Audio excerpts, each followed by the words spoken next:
Good morning to all of you. Welcome class 6 to this new first class of biology online. You all have studied science before.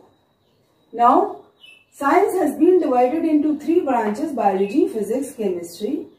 And this is a class of biology.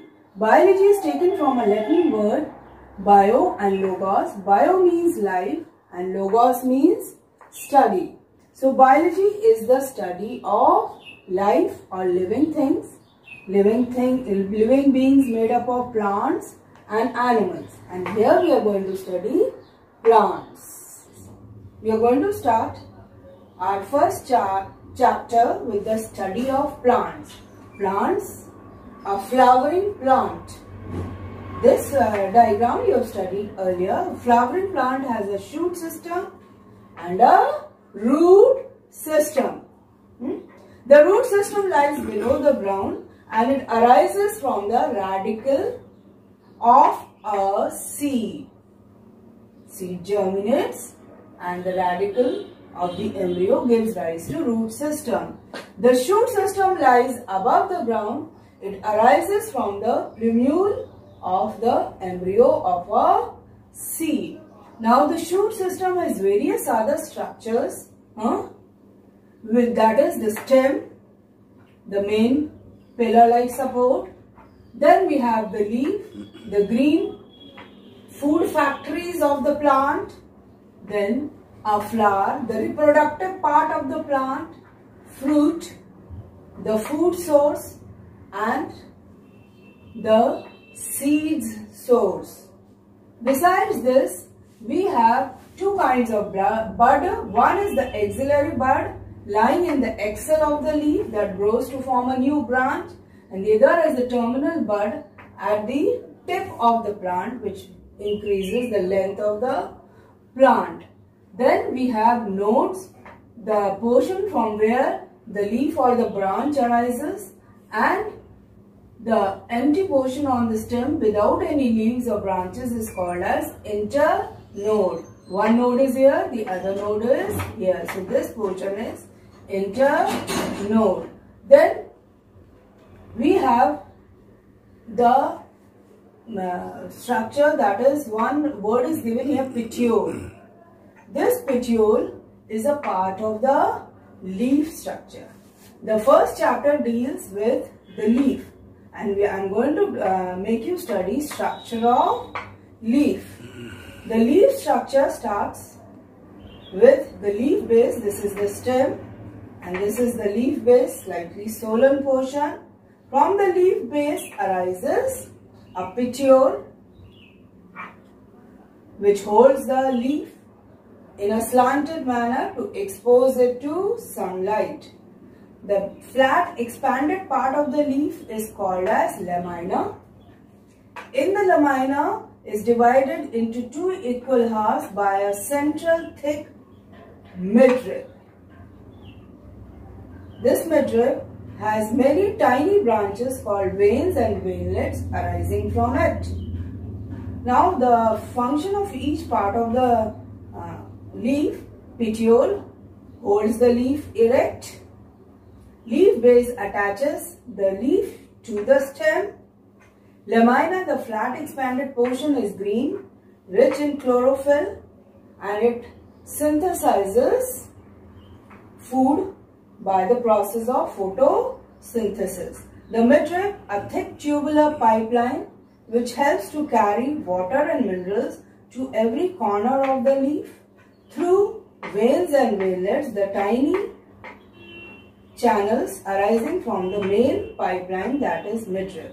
Same way, the food prepared by the leaf through photosynthesis is sent through midrib, veins and veinlets to the midrib, and then to every part of the plant. Here I am showing you actually a live specimen. This is a mango leaf. You can see it. You can see the petiole up here. This is the leaf base. The petiole up here. This is the petiole. The flat expanded portion, the lamina, and then there is a thick line going in the center, that's called as the midrib. From the midrib you can see tiny whitish colored branches arising called as veins and veinlets. Now we start with the types of leaf. Types of leaf, as you learned in the structure of a leaf, in the lamina there are certain pipeline-like structures. These are tiny thin pipes or lines on the lamina are called as veins and veinlets.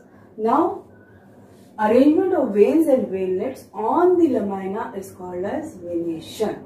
And based on this venation, we have two types of leaves: reticulate venation and parallel venation.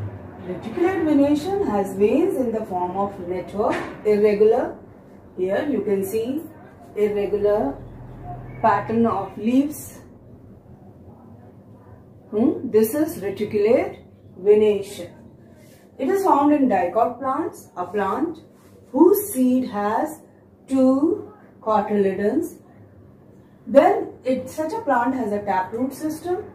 A taproot is a root with a main root and small tiny lateral roots. Examples of such plants are mango, peepal, guava, bean and so on. The other type of classification under venation is parallel venation. In parallel venation, the veins are parallel to each other. On the lamina, the veins start from the end base of the leaf and continue to the tip. They don't crisscross each other. So that's a regular parallel arrangement. They are found in monocot plants whose seeds have one cotyledon only, and such a plant also has a fibrous root system. A fibrous root system has no main root. All the roots are of equal size and shape. Examples of such plants are grass, banana, lilies and so on. Now, the second type of classification is based on the lamina, on the type of lamina. There are two types of leaves: simple leaves and compound leaves.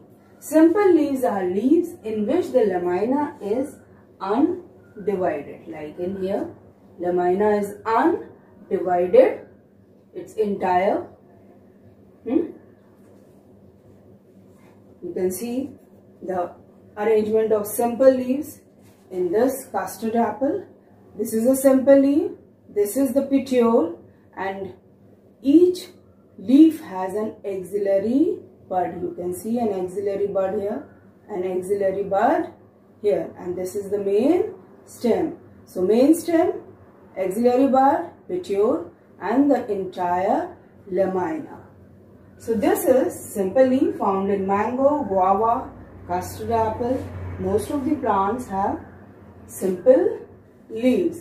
Then the second type of leaves are compound leaves. Here the lamina is divided into leaflets. The lamina is not entire, as you can see here. This is the whole leaf.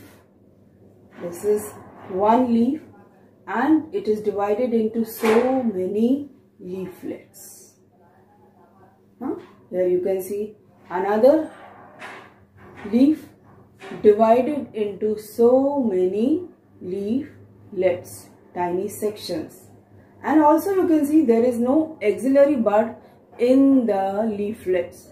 In the axil of leaflets there is no axillary bud, but axillary bud is up here at the base of the petiole or rachis. Okay, axillary bud lies here. Other examples are neem and rose. Very common plants which are found in your garden. So that's all for today. Now for a short revision on structure and types of leaf, I have a small video clip also following this session. And that's all for today. God bless you.